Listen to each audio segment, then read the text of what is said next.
Masih bersama kami di Presisi Siang. Pemerintah AS mendesak Israel menahan diri dalam respon serangan rudal balistik Iran yang dilancarkan menyusul pembunuhan sejumlah pimpinan kelompok proksi Iran. Selain menghadapi rudal Iran, Israel kini berperang di dua front dengan pertempuran di Lebanon Selatan dan jalur Gaza. Berikut laporan Yuni Salim dari VOA. Israel kembali dihujani rudal dari Iran. Meski sebagian besar ditangkal, sejumlah rudal balistik jatuh di Israel Selatan dan Tengah dan tepi barat. Serangan ini membuat jutaan warga di Israel mencari tempat berlindung. Seorang diaspora Indonesia di Tel Aviv termasuk yang cemas dengan serangan ini. Jarak tempuhnya itu cukup jauh karena bisa dikirim dari Iran sampai ke Tel Aviv. Dan juga balistik misil ini sering digunakan oleh Hizbullah dari Lebanon dan bisa mencapai Tel Aviv karena jarak tempuhnya cukup jauh. Dan menurut berita lokal di sini, ketika kami melihat televisi, ada sekitar 200 balistik misil yang dikirim dari Iran, dan itu membuat red alerts dari SOFAR maupun Homefront Command di seluruh wilayah Israel dari utara ke selatan semuanya berbunyi. Seluruh wilayah. Jadi this is not something normal. Asmaul Husna mengaku terus menjalin komunikasi dengan diaspora Indonesia lain di Israel dan memantau aplikasi ponsel pemantau serangan udara. Jika dibandingkan dengan 7 Oktober, mungkin 7 Oktober itu kita memang punya red alert cukup intens, tapi tidak seintens ini karena ketika red alert sudah berbunyi dan sirene sudah berhenti dan juga peringatan dari aplikasi itu sudah berhenti juga. Serangan Iran dilakukan sebagai pembalasan atas kematian sejumlah pemimpin kelompok proksi Iran, termasuk pemimpin Hizbullah Hasan Nasrallah di Lebanon akhir September lalu, dan pemimpin kelompok Palestina Hamas Ismail Haniyeh saat berkunjung ke Teheran akhir Juli lalu. Sejauh ini Israel tidak mengakui berada di balik pembunuhan Haniyeh. Serangan Israel juga dilakukan di tengah operasi darat terbatas di Lebanon Selatan. Our war is not with the people of Lebanon. It's with Hezbollah.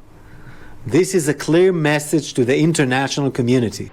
Israel mengatakan ofensif ke Lebanon dilakukan untuk memungkinkan pemulangan sekitar 63.000 warga Israel Utara yang mengungsi sejak meletusnya perang Israel-Hamas 7 Oktober lalu. I would say that the biggest focus for me as a person looking at this as somebody from the outside inside is the arsenal and the weapons themselves, but the capabilities that Hezbollah built adjacent along Israel's northern border. Tapi sebagian analis menyaksikan strategi Israel. Hezbollah has been very clear that if Israel stopped bombing Gaza, they'd stop attacking northern Israel. So if the security of Israeli civilians in northern Israel is really the problem, Israel just needs to stop bombing Gaza and withdraw its forces. And they get the hostages back too. Today, no matter what the differences among the Lebanese, Christians or Muslims or Druzi or Sunni or Shia or Orthodox or Maronites, they all love their country, Lebanon, and they are not going to allow a foreign country, because they have learned that over the years, to come and impose their wishes on them. I think they're going to defend themselves. Pemerintah Amerika Serikat telah menyerukan deeskalasi, meski menegaskan kembali dukungan bagi hak Israel membela diri. Pertempuran selama 2 pekan telah menewaskan 1.000 lebih orang di Lebanon. Dari Washington DC, Yuni Salim dan tim VOA. Departemen Tenaga Kerja AS memasukkan nikel Indonesia ke dalam daftar komoditas yang dipercaya melibatkan pekerja paksa dan pekerja anak. Lantas bagaimana nasib kesepakatan dagang nikel yang tengah diperjuangkan Indonesia? Berikut laporan Rio Tuasikal dari VOA. Nikel Indonesia resmi masuk daftar komoditas yang dipercaya melibatkan pekerja paksa dan atau pekerja anak (TVPRA) yang dirilis 5 September 2024. Departemen Tenaga Kerja AS mengutip sejumlah laporan bahwa industri pengolahan nikel Indonesia melibatkan WN Tiongkok sebagai pekerja paksa. Mereka direkrut lewat penipuan, digaji lebih rendah dari kontrak, kerja lebih panjang, serta menerima kekerasan fisik dan verbal.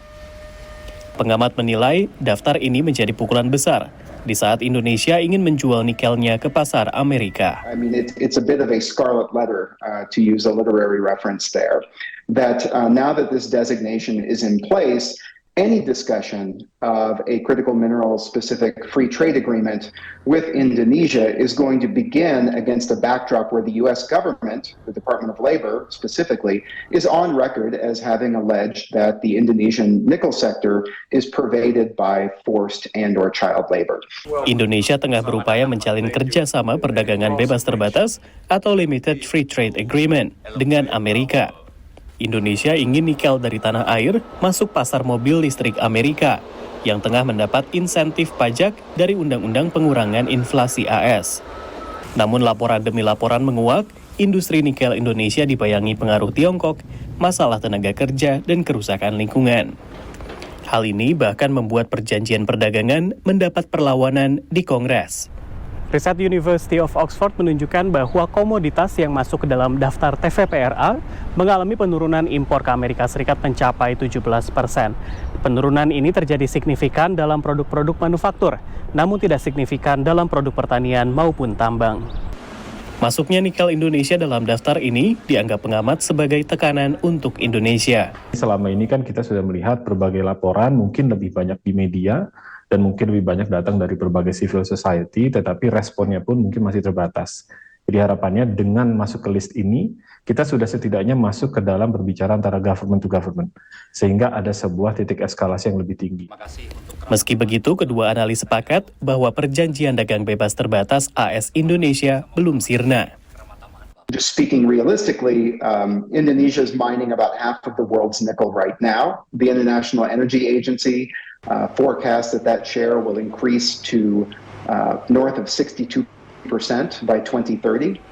And so the idea that we will have a robust conversation in markets around nickel that does not include Indonesia moving forward seems to me to be far-fetched. Daftar ini menurut pengamat jadi kesempatan Indonesia membuktikan pembenahan dalam industri nikel, utamanya terkait perlindungan tenaga kerja. Jadi ketika dari pihak Amerika Serikat menunjukkan bahwa mereka willing untuk berbicara long-term relations, apa hal yang harus diperbaiki dengan jangka waktu seperti apa, dan dari pihak Indonesia harus bisa menunjukkan dengan bukti konkret, ini yang kami sudah lakukan selama 1 tahun terakhir. Dari Washington DC, Rio Tuasikal, VOA. Anggota Kodim Deli Serdang, Serka Hendry, bersyukur anak sulungnya berhasil lolos rekrutmen Bintara Polri tahun anggaran 2024 melalui jalur disabilitas. Informasi selengkapnya kami hadirkan usai jeda berikut ini.